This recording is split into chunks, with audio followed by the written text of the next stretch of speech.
सिंधुनरूप हरि महामोहुतम पुंज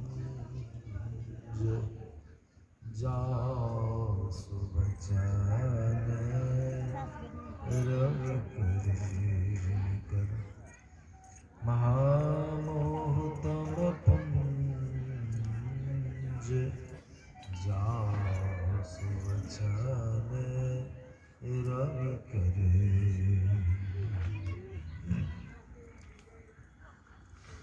उपस्थित धर्म प्रेमी सज्जन वृंद तथा माताओं एवं बहनों, हम लोग सब कोई गुरु महाराज की महती कृपा से संत मत के सत्संग में समय समय पर उपस्थित होकर संतों के कल्याणकारी वाणियों को सुन लेते हैं। ये गुरु महाराज की कृपा है। सामने में श्रोता लोगों के रहने से कहने वाले को बल बढ़ता है, बल बढ़ जाता है। श्रोता अगर नहीं रहे तो वक्ता कैसे कुछ बोल सकता। इसलिए श्रोता से ही सत्संग बनता है। तो इसीलिए मैंने आप लोगों को कहा कि आगे में आकर के बैठिए। सत्संग की बड़ी महिमा शास्त्रों में बतलाई गई। महापुरुषों के वचन में भी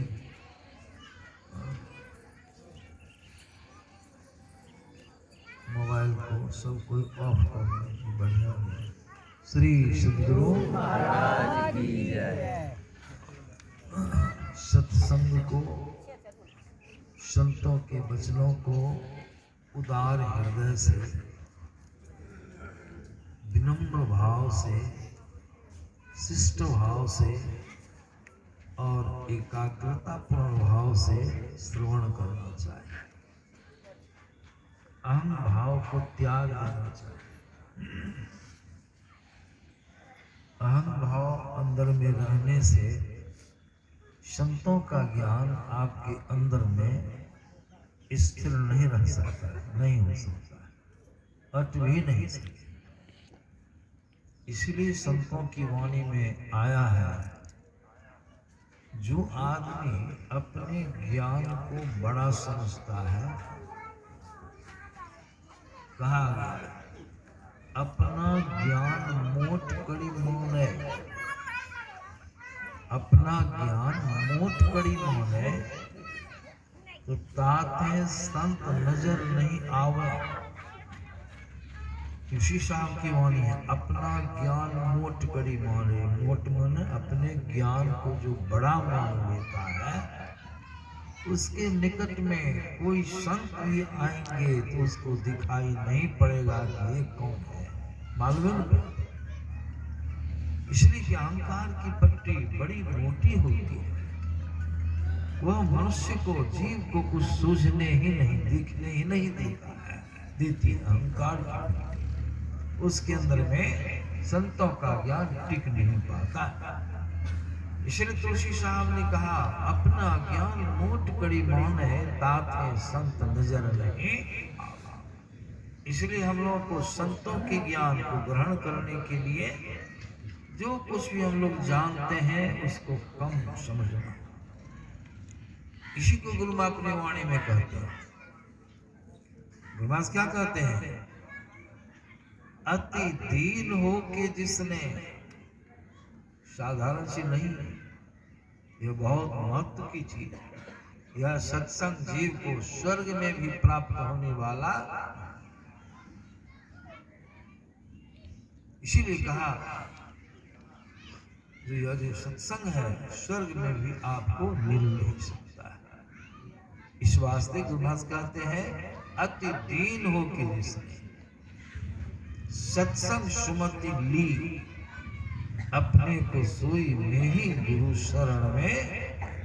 हर बात पर ध्यान देना। वह क्या कहते, अति दीन, अति विशेषण लगा हुआ, दीन माने, दीन मन गरीब, दो दीर्घी इकार नो दीन, दीन मन गरीब, अति विशेषण है। गरीब से माने, गरीब से मतलब विनम्र शिष्ट। अति दीन हो के जिसने, जो आदमी दीन भाव से, विनम्र भाव से, मान रहित होकर संतों के ज्ञान को श्रवण करता है, अति दीन हो के जिसने सत्संग सुमति ली, जो सत्संग वचनों को अपने अंदर में धारण करता है, तो गुरु महाराज कहते हैं अपने को सोई में ही। महर्षि में ही परमहंस सिंह कहा था, समझ लो अपने को गुरु शरण में, वो गुरु की शरण में चला। आज जो गुरु की शरण में चला गया, उसका कोई बाल बाका भी नहीं कर सकता है। तब ज्ञान बुझेगा, तब सत्संग का पुण्य आपको प्राप्त होगा। सुनने का ढंग, यह सत्संग बहुत ही अमोघ चीज है। इसका अपमान भी बहुत खतरनाक होता है, इसका अपमान बहुत खतरनाक होता है। लोग नहीं समझते, लोग छठ माई को उसमें बहुत डरते हैं। छठ बरस समय देखिएगा, बड़ा कड़मा का डर रहता है। कुछ हो जाएगा तो छठ माई तुरंत दिखा देती, लोग कहते हैं। आज सत्संग तो कुछ हो न, चलो अपमानो होगा तो कोई दिक्कत की बात नहीं है, इसो बात नहीं है। सत्संग का अपमान बहुत संकट में डाल देगा। आपको प्रसंग मालूम होगा, थोड़ा सुना देता। भगवान शिव जी कुंभज ऋषि के आश्रम पर गए थे। क्यों गए थे? घूमने टहलने के लिए नहीं, नहीं। कितने बड़े पुरुष हो, सोचो। भगवान हो के सब लोग उनको नमन करते हैं, योगीश्वर हैं। अब उनको देखे गए कुंभज ऋषि का सत्संग सुनने के लिए, सत्संग सुनने के लिए गए। क्या उनको ज्ञान की कमी है? फिर भी गए। जब जाने लगे ना, तो साथ में सती जी को भी ले लिए। हालांकि सती जी सत्संग सुनने के ख्याल से नहीं गई, भगवान शिव के संग में गई थी। वहां पहुंचने पर भगवान शिव का बड़ा आदर कदर सम्मान किया गया, चरण पखाड़ा। आज साथ में जो सती जी थी ना, तो सती जी को भी बहुत अच्छे अच्छे शब्दों से संबोधित किया गया। अब देखिए, ख्याल कीजिएगा, सती जी के लिए लोगों ने जो शब्द का प्रयोग किया, वो शब्द क्या है? जगत की मालकिनी शब्द वहां पर आया है। वहां पर शब्द आया है, चौपाई में भूल गया हूं, बहुत अच्छी चौपाई है।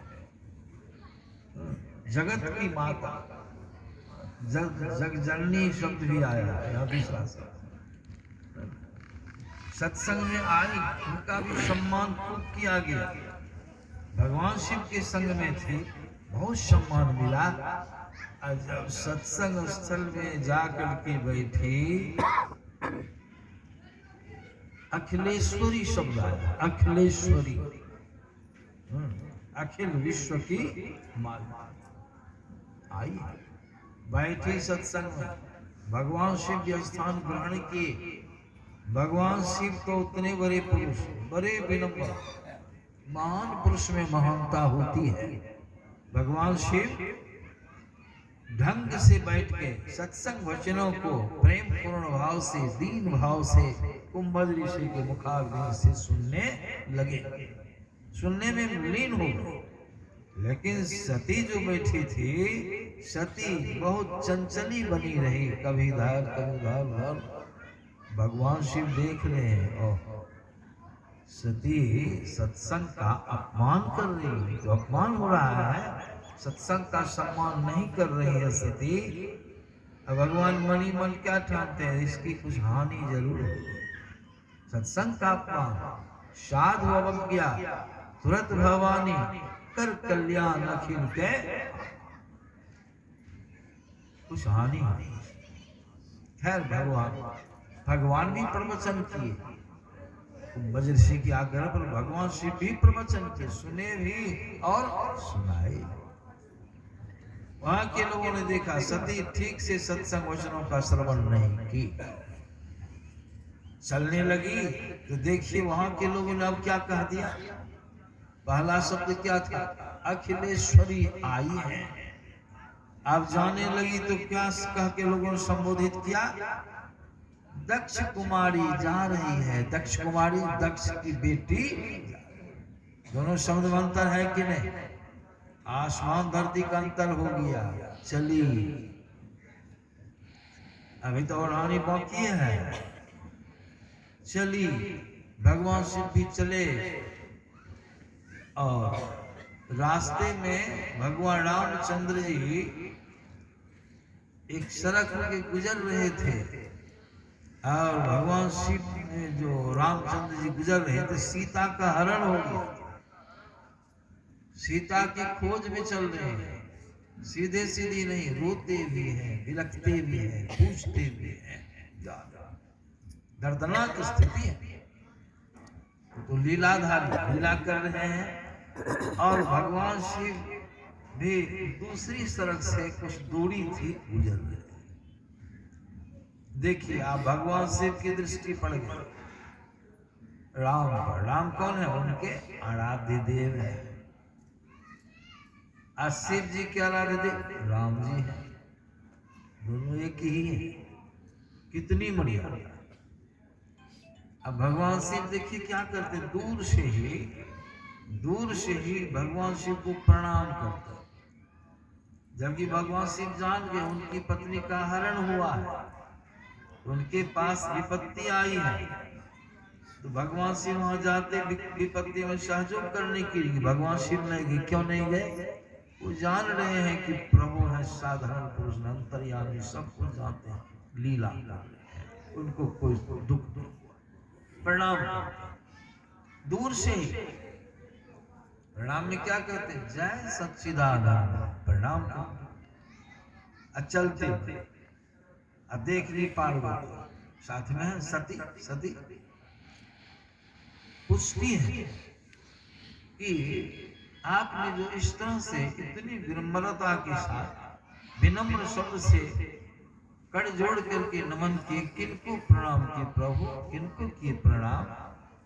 भगवान शिव जी स्पष्ट शब्दों में कहते, देख नहीं रही हो, वो जो जा रहे हैं वो हमारे इष्ट देव हैं, आराध्य देव हैं, उन्हीं को मेरे प्रणाम। सती कहती हैं कि आपका आराध्य देव हैं। हाँ, आपके आराध्य देव हैं तो आप कितनी बातों को भी नहीं जानते। आप तो तीनों लोगों की बातों को जानते हैं। आपके पास तीसरी आंख है, शिव नेत्र है, सारी बातों को जान लेते हैं। उनको तो आपसे बेसी जानना चाहिए। उनको इतना मालूम नहीं है कि हमारी पत्नी कहाँ है। भगवान शिव सोचने लगे कि देखो मेरी बातों पर भी तर्क वितर्क कर रही, मेरी बात में विश्वास नहीं है। भगवान शिव कहते हैं जिस नारी का विश्वास पति की बात में नहीं हो उसकी दुर्गति होती है। वो मेरे जैसे पति की बातों में इसका विश्वास नहीं है। बहुत तरह समझाए, नहीं मान, नहीं मान। दैव ने मारे डांग से देत को पंख चढ़ाया। तब भगवान शिव आजीज होकर के कहे, सती अगर तुमको मेरी बातों में विश्वास नहीं तो तुम जाओ परीक्षा करो, जाओ तब बुझना, जाओ। फिर भी नहीं जाना चाहिए और चल भी दी। इतनी ढिठाई की, चल भी दी। भगवान पर विश्वास नहीं हुआ, चली गई। भगवान रामचंद्र जी सड़क से जा रहे थे, दूसरी ओर से घुमाव करके रास्ता से अगवा के झपट लगा के गई। आज जिस घर से गुजरते भगवान वहां जाके बैठ गए। तो बैठी तो ठीक बात है, लेकिन कैसे बैठी? रूप बदल ली। परीक्षा करने का ढंग क्या अपनाई, सोच रूप बदल ली। जो है सती रूप हटा देती, सिद्धि थी इसके पास, सीता का रूप धारण, वो सीता। क्यों सीता बन गई? अगर ईश्वर के अवतार होंगे तो हमको छीन लेंगे कि सीता नहीं है, सती है।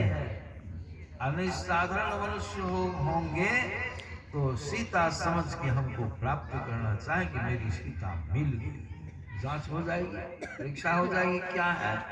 इस ख्याल सीता का रूप बना के बैठ जाती है, जब उसको सीता का रूप कभी भी धारण करना। सीता को भगवान शिव माता करते, सती भगवान शिव की अर्धांगिनी है और उनकी माता का रूप धारण करते। अब क्या,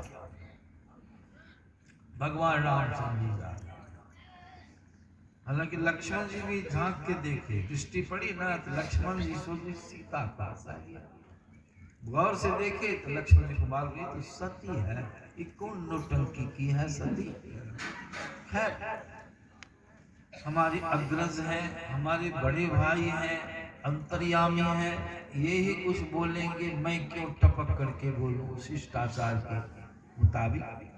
और रुख देखते राम का, राम भगवान निकट गए। जैसे निकट गए तो प्रभु तो अंतर्यामी जाके क्या करते हैं, हाथ में कुछ जोड़।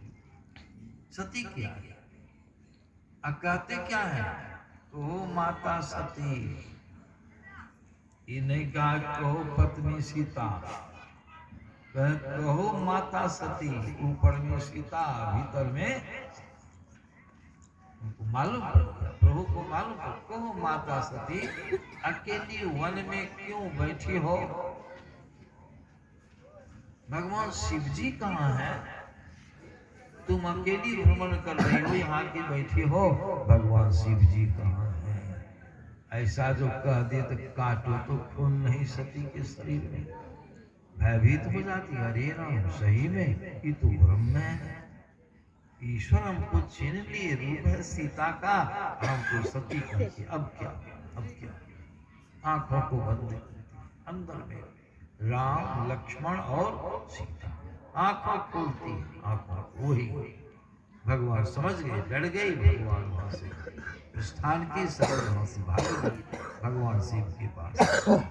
देखिए क्या सब घटना घट रही है। सत्संग के अपमान करने का परिणाम देखते जाइए। अभी और भगवान किए हैं, भगवान शिव के पास पहुंची, भगवान शिव जी कहते हैं, कहो सती परीक्षा कैसी रही? अब देखिए सती क्या करती, झूठ बोल, कहा कि जान जाएंगे सीता बनी थी हमको त्याग देंगे, ये बात को जानने नहीं देना है। तो सती क्या कहती है, प्रभु जब उनके समीप में पहुंची ना तो परीक्षा क्या करती, हमको मालूम पड़ गया कि वास्तव में ये तीनों लोगों के स्वामी ब्रह्म की अवतार है। आज जैसे आपने प्रणाम किया उसी तरह से मैंने भी इनको जाके। अब भगवान शिव सोचने लगे, समझाते समझाते थक गई तो प्रण समझी नहीं, और वहां बिना समझाए कैसे समझ गई, जरूर दाल में काला है, झूठ बोल गई। तो भगवान के पास साधन था, दिव्य दृष्टि थी, भगवान आंखों को बंद करते हैं, तीसरी आंख को खोल करके सती की सारी करतूती को अंदर में देखो क्या समझती है। सीता बनी, भगवान प्रणाम किए, कहो माता सती अकेली वन में क्यों भ्रमण कर रही हो? भगवान शिव जी के हैं, कहाँ झूठ बोल गई, झूठ छूटा, देखे झूठ नहीं कल्याण होगा नहीं। तब भगवान शिव त्याग दिए, पत्नी के रूप में बगल में आसन नहीं दिए, सामने।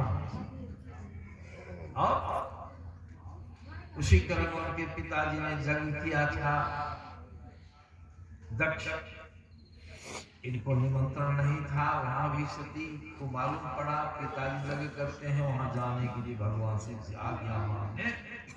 भगवान से पूछते हैं सती वहां जो जाएगी तुम, तो वहां से निमंत्रण आया है तुम्हारे पिताजी के यहाँ से, माताजी के यहाँ से? सब देवताओं को निमंत्रण पड़ा, हमको निमंत्रण नहीं आया, कैसे जाएगी बोलो? वहां भी काट छाट कर दी, बुद्धि तो विकृत हो गई थी। कहती है कि भगवान पिता के घर, मित्र के घर और गुरु के घर बिना निमंत्रण का भी जाना चाहिए। सती काट करती है, निमंत्रण तो नहीं आया, लेकिन पिताजी का घर मेरी नैयन है, जाना चाहिए, नियम कहता है। आता भगवान से भी काट करते हैं। भगवान से हाँ मैं भी जानता हूँ जाना चाहिए, लेकिन जहाँ पर कोई वैर विरोध हो वहां जाने से कल्याण भी होने वाला। इतना क्या दे तभी तो माननी चाहिए। हट कर दी तब भगवान शिव दूत को साथ करके चली गई। वहां गए तो परिणाम क्या हुआ? अंतिम फल भगवान शिव का भाग नहीं लगाया था, लगाए थे दक्ष जी। पूछती है सती, क्रुद्ध होकर के बोलते हैं, ऐसी वाणी बोल दी अपमानजनक शब्द। दक्ष जी सती बेबर्दाश्त, तो क्रुद्ध हो जाती है। क्रुद्ध होकर अंतिम परिणाम क्या हुआ? क्या किया? जोगाग्नि में प्रकट करके अपने शरीर को भस्मीभूत। तो परिणाम हुआ बढ़िया नहीं? सत्संग को लोग कहते हो क्या है? नहीं, सत्संग क्या है? तुलसीदास जी महाराज की वाणी माया कि बिनु सत्संग विवेक ना होई, राम कृपा गुरु सुलभ ना। सत्संग क्या है? तुलसीदास जी महाराज की वाणी में विनय पत्रिका में बड़ा सुंदर कहा, लिखा है, भगवान से उन्होंने याचना किया है, मांग किया है, और उनकी वाणी को सुनिएगा, मालूम करो क्या चीज है। तुलसीदास जी महाराज देहि सत्संग, देहि सत्संग। क्यों कहते? निज अंग विश्वास आपका ऐसे मजबूत होगा तब ना। विश्वास पर ही सारी बातें हैं। विश्वास करेंगे तब प्रेम बढ़ेगा, भक्ति बढ़ेगी, कल्याण होगा। नहीं तो दुर्गति में तो सबको ही है, कोई बचा नहीं। जम की मार से कोई बचा नहीं सकता है। इसलिए संतों की ज्ञान में आया, यह प्रभु का निज अंग है, उनका शरीर है। देहि सत्संग निज अंग श्री रंग, हे लक्ष्मीपति भवभंग। भवभंग बोले क्या हो? हम और आप जितने हैं जन्म मरण के महान दुख में पड़े हैं। जन्म और मरण का जो चक्र चल रहा है, घूर्णी चल रही है, भ्रमर में हम और आप सब तो फंसे हैं। कोई शांति नहीं, थोड़े कोई सदगति में, दुर्गति में। इसीलिए तुलसीदास जी महाराज कहते, जो सत्संग को मन से, वचन से, कर्म से जो धारण कर लेता है, सम्मान करता है, श्रद्धा से इसका सेवन करता है, यह सत्संग उसके समस्त दुखों का अंत कर देता है। विश्वास होगा तब ना, विश्वास में डगमगी दुख का अंत हो जाता है। इसीलिए संतों की ज्ञान में आया, गुरुमास की वाणी में भी सुना देता है। गुरुमास क्या कहते हैं? संतों की वाणी, जो संतवाणी है वह अमर लोक की वाणी है, अमर वाणी है, यहाँ की वाणी नहीं है। अभी बहुत लोग ग्रंथ सब लिखे हैं, लेकिन साहित्यिक भाषा में साहित्य को ढूंढ करके बहुत लोग लिखे, पद्य की रचना की, बहुत तरह के शब्दों को संग्रहित कर लिए। गुरु महाराज मना करते, कोई पद्य गाने के लिए नहीं देते। संत वाणी में 50 संतों की वाणियां संग्रहित की गई है। संत वाणी सटीक सत्संग योग में भी गुरु महाराज अपने ढंग से उसका संग, उसको गाइए, उसको सुनिए, उसको समझिए। इसीलिए कहा, देहि सत्संग निज अंग श्रीरंग, भवभंग कारण शरण सुख हारी। आप गुरुदास की वाणी आप सुन लीजिए, अमर लोक की वाणी है। उनकी जो वाणी है अमर वाणी, अमोघ है, उसको अमृत की संज्ञा दी गई है। गुरुदास क्या कहते हैं अपनी पदावली में? सतजन सेवन करत, सतजन सेवन करत। कैसे? नित्य सत्संगति करना, वचन अमीर ये ध्यान श्रवण करी चित्त में। क्या कहते हैं? गुरुदास की वाणी पदावली से सतजन सेवन करो, सज्जन माने संत जन को सेविए, उनका सेवन कीजिए। कैसे सेवन होगा? तो कहते हैं नित्य सत्संगति करना, उनके साथ नित्य सत्संग कीजिए। कैसे कीजिए? तो कहते हैं लाइन कटा बेटा, देख लो। ए बाबू, लाइन कट। जो गुरुदास की वाणी सुन रहे हैं, वचन अमीर दे ध्यान, उनकी वाणी अमृत है, उस पर ध्यान देके वचन अमीर दे ध्यान श्रवण करी चित्त में धरना, अपने अंदर उसको और मनन करत। सुन लेने से नहीं होगा, मनन, जिस बात को आपने श्रवण किया है उसके ऊपर गंभीर चिंतन सोच विचार करना जरूरी है। सोचने विचारने से क्या होगा? उसके सही अर्थ को आप समझ लेंगे। आज सोचने विचारने में कहीं कोई विकट शब्द आएगा, समझ में बात नहीं आएगी, तब गुरु महाराज क्या करें? मनन करत नहीं बोध होई तो, मनन करने में अपने से अगर बोध नहीं हुआ, ज्ञान नहीं हुआ, समझ में बात नहीं आए तो क्या करना चाहिए? मनन करत नहीं बोध होई तो पुनि समझीजे। ये गुरु महाराज की वाणी है। सत्संग करने का ढंग गुरु महाराज बतला रहे हैं, यह देख लीजिए। क्या ढंग से सत्संग करेंगे, शब्दों का सेवन करेंगे, उसका ढंग गुरु महाराज बताते, सिस्टम बदल। मनन कर रहे हैं, क्या सब सुने हैं उसके बारे में मनन कर सोच रहे हैं।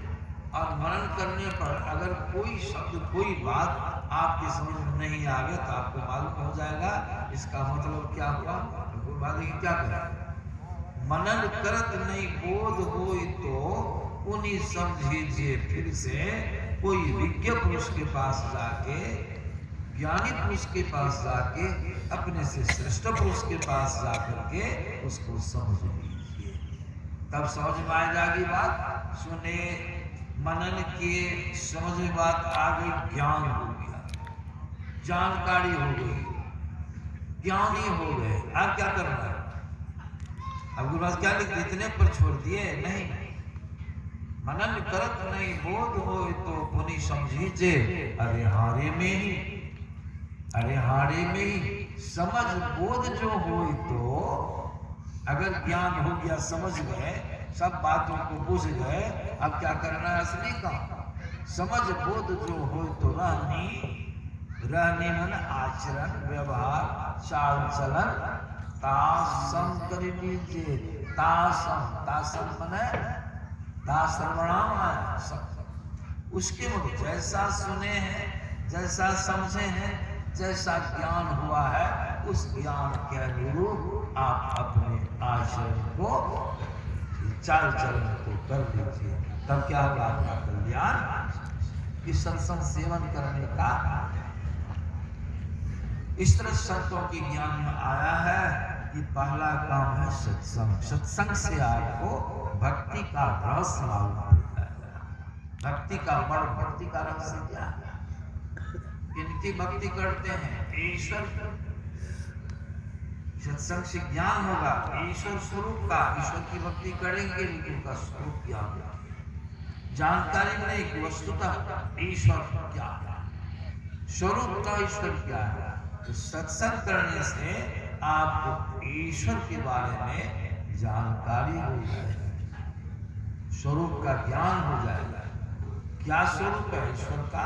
संतवाणी में बतलाया है। संतों के ज्ञान के आधार पर सत्संग में हम लोग जानते हैं ईश्वर परमात्मा सर्वव्यापक हैं, सर्वव्यापकता के बड़े हैं, सृष्टि के कण कण में समा करके अपना मंडल ऊपर रखे हैं, जो उनका उपयोग है। बहुत गंभीर विषय है। मेरे मन में आता है कि सत्संग 10 बज गया, विलंब से आरंभ होगा, 10:30 चलेंगे तो अभी समय भी आओ, गर्मी का, समझे ना।